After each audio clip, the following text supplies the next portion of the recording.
Welcome back to Business English Desk. I'm Laura. And I'm Jamie, and I have to say, today's episode is a little different from what we usually do. It really is. Like, normally we're breaking down expressions, comparing words, talking about grammar. But today, we're talking about something that I think a lot of people genuinely need to hear. Yeah, today we're talking about not giving up on English, especially if you're a beginner or if you've been learning for a while and still feel like you're stuck, like nothing is moving, like the finish line keeps getting further away. And this episode came from something real, something that happened to Jamie just this week. Jamie, you want to tell them? Okay, I have to be honest. Yesterday evening, I sat down to study, opened my notebook, looked at the words, and just felt completely flat. What do you mean, flat? Like empty. Like the motivation that was there last week had just quietly left the building. I read the same sentence over and over, and my brain just refused to take it in. Like it put up a sign that said, "Not tonight, we're closed." Your brain just shut the door on you. Completely shut the door, locked it, turned off the lights. And for a moment, I genuinely thought, maybe I'm not cut out for this. Like that little voice that comes in the quiet moments that says, maybe this isn't for me. And I think if you're listening right now and you've ever heard that little voice, this episode is exactly for you. So let's get into it. Okay, Jamie, you said you stopped. What did you actually do next? First, I just closed the book, which sounds like giving up, but it wasn't. It was more like a temporary ceasefire. A strategic pause. Exactly, a very strategic pause. And then I made tea, because tea solves approximately 40% of life's problems. At least 40%. That's a conservative estimate, could be higher. And I sat by the window, and I just thought about why I started learning in the first place. And that question is actually so important. Like, why did you start? I wanted to speak confidently. I wanted to understand people, really understand them, not just catch every third word. I wanted to feel proud of something I worked for. And in that moment, sitting at my desk, struggling with one sentence, I had completely forgotten all of that. That happens to everyone. Like, the difficult moment swallows the bigger picture, and all you can see is what's right in front of you, which is the hard thing, not the reason. Exactly. And then I remembered something a teacher once told me. She said, when learning feels hard, your brain is actually working. Oh, I love that.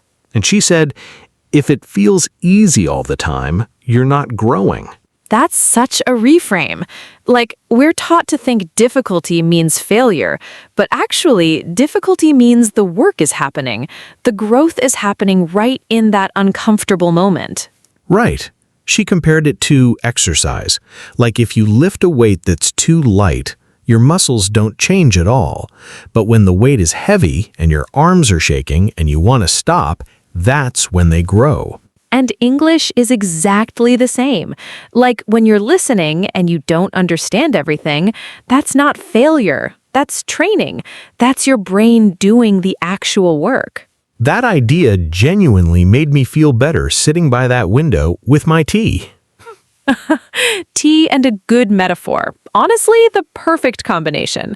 Someone should put that on a t-shirt. I would wear that t-shirt. Okay, let's talk about something that I think causes so much pain for English learners and nobody talks about honestly enough. What's that?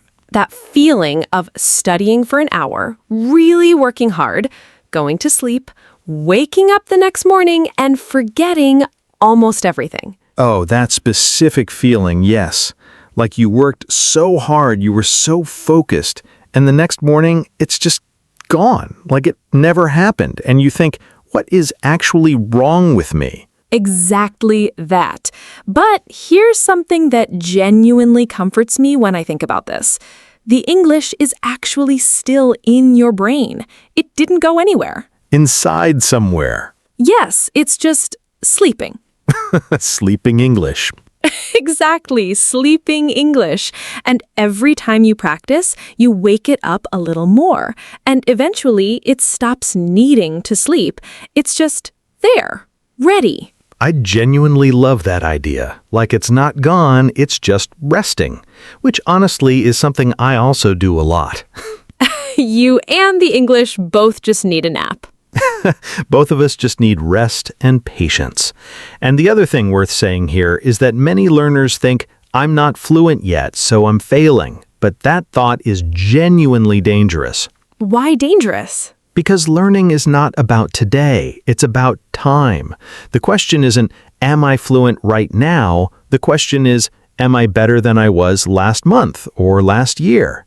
And if the answer is yes, even a tiny yes, you are moving forward. You are winning. And mistakes are part of that. Mistakes mean you were brave enough to actually try, to actually open your mouth or pick up the pen or press play. Like, if you never make mistakes, you're staying in the easy zone. And the easy zone feels safe, comfortable, familiar, but nothing grows there. Nothing at all. The easy zone is comfortable, but it's also completely still. Okay. One of the most common things learners say is, I don't have time for English. So common. Like people have jobs, they have families, they come home exhausted, they sit down and the last thing they want to do is open a textbook. And I completely understand that. So what's the answer? My advice is very simple. Don't look at the whole mountain. Just look at one step. One step? 5 minutes is enough. 5 minutes? 5 minutes is genuinely better than 0. Always, without exception. Listen to one short audio, read one paragraph, learn one word. On the hardest days, don't try to run, just don't stop. That's actually a really powerful distinction. Don't run, just don't stop. Like walking in the rain, slow, uncomfortable, maybe a little miserable, but you're still moving. And that movement, even when it's tiny, matters more than you think. And I think a lot of listeners put this all or nothing pressure on themselves. Like either I study for 2 full hours or I've failed for the day. And that's such a trap. Like 2 hours 3 times a week sounds impressive, but 5 minutes every single day builds something much stronger over a much longer period of time. Because language responds to frequency, not just duration. Like your brain learns language through regular contact, regular small moments of actually using it. Consistency over intensity every time. Every time. And 5 minutes every day for a year is 30 hours of practice, which is actually significant. When you put it that way, 5 minutes sounds a lot more powerful. Right? It adds up. It always adds up. Jamie, tell me about that feeling when you're studying and doing everything right, but you just don't feel any progress. Oh, that quiet pain. You open a book, you watch a video, you listen to a podcast, you do everything you're supposed to, and inside you think, why am I still the same? And people don't say it loudly, but it hurts. It really does. And sometimes that thought arrives, maybe English is not for me. Okay, let me stop you there. English is for you, but learning doesn't move fast every single day. That's just not how it works. That's true. It's like walking in fog. You can't see far ahead, but you are still moving. Every step is still a step, even when you can't see where you're going. I love that image. Like you only see a few steps in front of you, but those steps are still happening. They still count. And there's something called hidden learning, like learning you don't feel while it's happening, but then one day you hear a word and you just know it, and you don't even remember when you learned it. Yes, like it snuck in without announcing itself. Exactly. It didn't make a big entrance. It just quietly moved in, and now it lives there. And can I share a mistake I made once that I still think about? Please. I once said in a real conversation with a real person, I am very boring today. When I meant I am bored. Oh no. The person's face changed completely. They looked at me with this expression like, I'm so sorry. Are you okay? They were genuinely concerned about you as a person. Very concerned, very kind about it, but very confused. And I felt so embarrassed, but I never, ever forgot that difference after that day. That's the thing about mistakes. They stay longer than perfect sentences. A lesson learned through embarrassment lives in your brain forever. Forever. I can confirm that is absolutely true. And some listeners feel tired, not lazy. That's so important to say clearly, because they think, I didn't study today. I failed. But you didn't fail. You rested. And rest is part of learning. Like charging a phone. You wouldn't say your phone failed because it needed charging. Right. You'd just plug it in and wait. Exactly. A tired brain cannot learn well. So what should you do on tired days? Simple things. Really simple things. Listen to easy English, something comfortable, something familiar. Repeat one sentence or just think in English for 1 minute. 1 minute feels possible. 1 minute is possible, and that 1 minute on the hardest days is honestly more powerful than it looks. Let's talk about fear. Because fear is probably the single biggest reason people stop learning. Fear of speaking, fear of wrong grammar, fear of people laughing, fear of sounding stupid. Fear shows up in so many forms and it stops learners before they even start. But here's something that completely changed how I see this. Fear means you care. Say that again. Fear means you care. If English didn't matter to you, you'd just shrug and walk away. Oh, wow, that's actually a completely different way to see it. Like fear is not the opposite of courage, it's evidence that something matters. Exactly. So when you feel that fear before speaking, before opening your mouth, that fear is actually a sign of growth, a sign that you're trying something that matters. I remember my very first real English conversation. My hands were shaking. Mine too, like physically trembling, like I was about to do something extremely dangerous, not just say hello to someone. Exactly. The adrenaline was completely disproportionate to the situation. But after that conversation, even though it was messy, even though I made mistakes, I felt so proud, like genuinely, deeply proud of myself. And that pride is waiting for every listener, right on the other side of that fear. So here's a small challenge for everyone listening today. Say one English sentence out loud. Just one. In your room, in front of a mirror, or quietly to yourself while you're making tea. Always with the tea. Always. Tea makes everything better. And then smile. Smile because you tried, because trying is braver than it looks from the outside. Laura, something that I think a lot of learners feel, but almost never say out loud, is that they feel completely alone in this. Like nobody else is going through what they're going through. Yes, like they sit there with their notebook and they're struggling and they think nobody understands what this actually feels like. But the reality is, millions of people are learning English right now, at this exact moment, feeling the exact same fear, the exact same frustration, the exact same hope. You are part of a genuinely enormous family, a family of learners scattered across the world, all sitting with their notebooks and their tea. All of them with their tea. Every single one. And families support each other. They don't laugh at each other. They lift each other up. That's why we make this show, not as experts looking down from some great height. But as friends who understand what it feels like to sit by a window wondering if it's worth it. And the answer is always yes. Always. Let's talk about the bad thoughts, the ones that come when it's quiet, when you're tired, when the day has been long. Which ones specifically? Things like, I'm too old to learn this. I'm not smart enough. I started too late. Other people learn faster than me. Those thoughts are lying to you. They're not facts. They are just fear dressed up as facts, wearing a very convincing disguise. Fear in a suit. Exactly. Looking very official, very authoritative, but completely wrong. Learning has no age, no deadline, no finish line.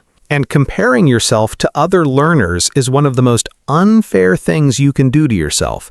Like everyone's journey is completely different. Different starting point, different circumstances, different amount of time available. You can only compare yourself to the version of you from last month. That's the only fair comparison. And if that version knew fewer words, understood less, felt less confident, then you were winning. Simple as that. And here's something I want to say very gently to anyone listening who's seriously thinking about quitting. Go ahead. Please wait. Not forever, just wait today.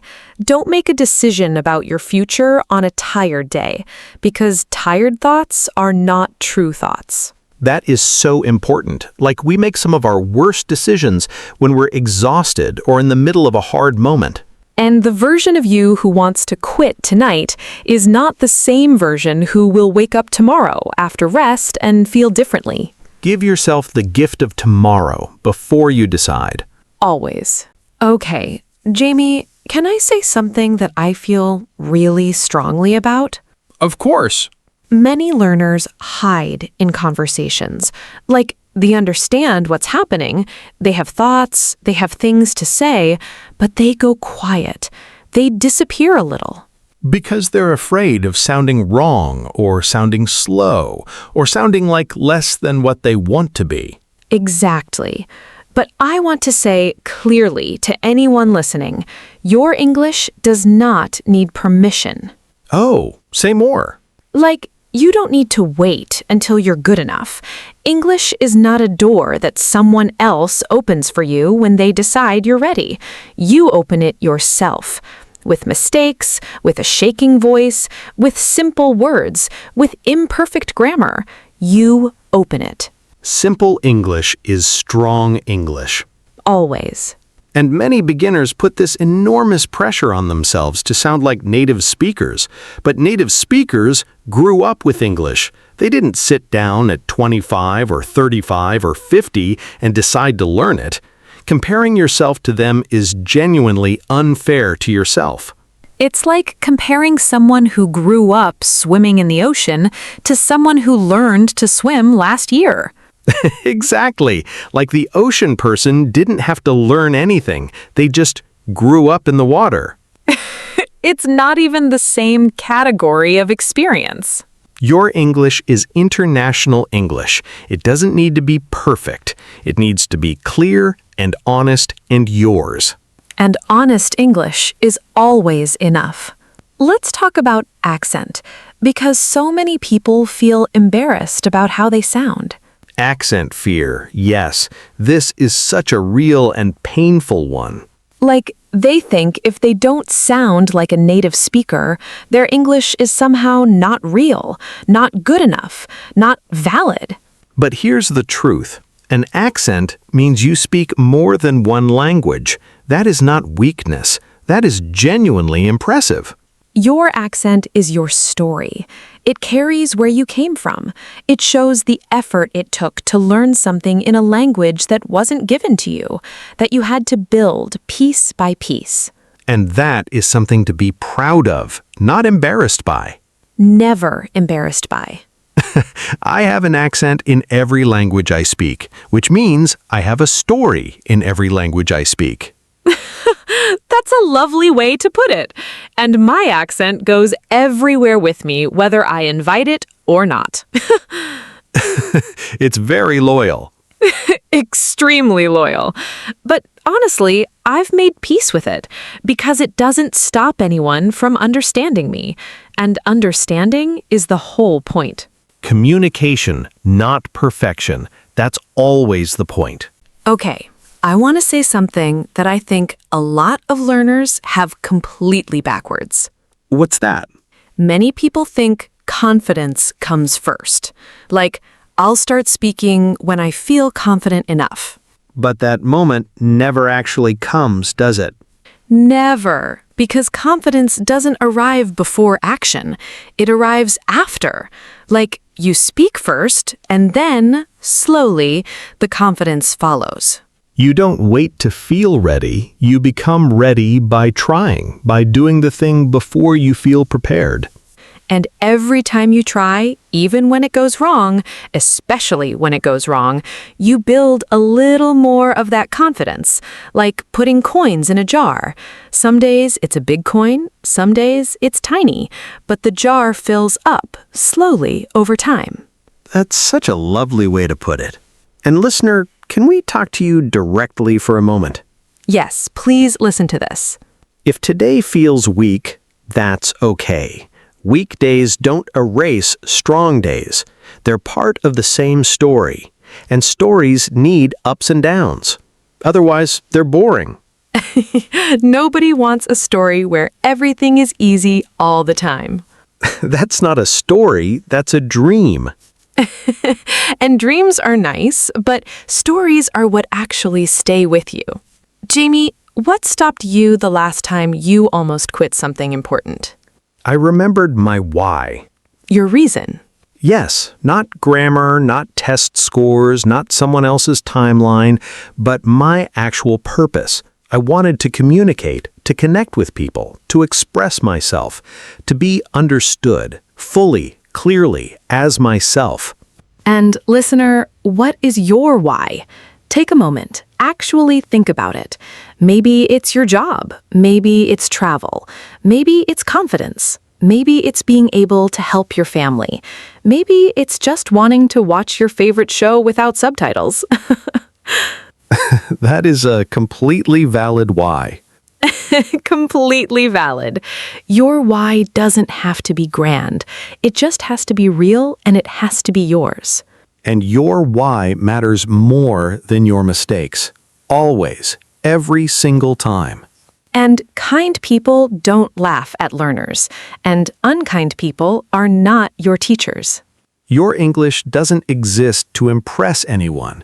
It exists to communicate. And communication is brave. Always brave.